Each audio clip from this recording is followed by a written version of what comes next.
If you're considering a used Honda HR-V like this one, which hit the Canadian market in 2015, then stay tuned. I've got some useful information for you on how to check for possible problems and issues on your test drive, some other tips that are good to know, and a link in the description below to a more detailed written article with even more info, including specs and options and safety recalls and more. Let's begin. Number 1, check for suspension problems. Use the roughest road you can find to coax telltale sounds out of the HR-V's suspension. If healthy, it'll tackle the rough road with minimal harshness or unwanted noise.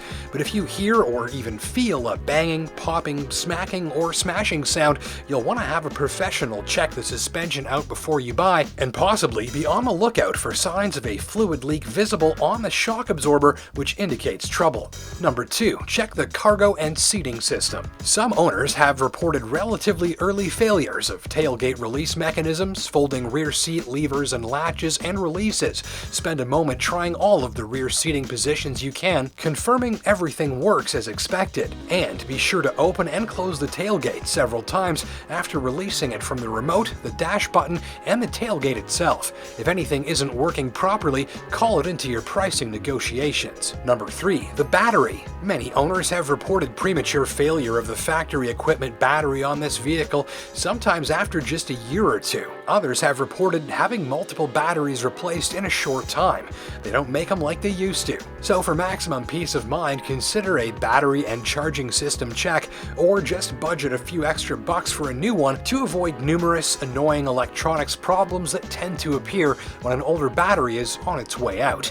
Do not underestimate how fussy a modern vehicle can get if its battery isn't in tip-top shape. Number 4, the AC. Stop the car, turn the AC on, crank the temperature down, and be sure it delivers what you expect: cold air within a few seconds. If not, start by checking the cabin air filter. Many owners forget to change these, and if they're clogged, your AC won't work well. If that's not the problem, have it inspected professionally, noting that some owners have cited problems with bad AC compressors or an improper refrigerant fill from the factory.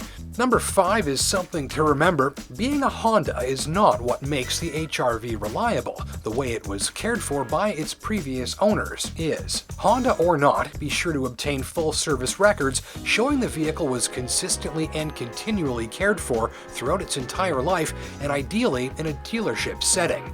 After all, the most well-maintained cars tend to be the most reliable. Oh, and remember that without those service records, any remaining warranty might be in jeopardy. Well, that's about it for this quick video on buying a used Honda HR-V. For more details and tips on this model, including specs and options, hit the link in the description below. It will transport you directly to what is literally the largest collection of model-specific used car shopping tips on the entire internet. Thanks for watching and happy shopping.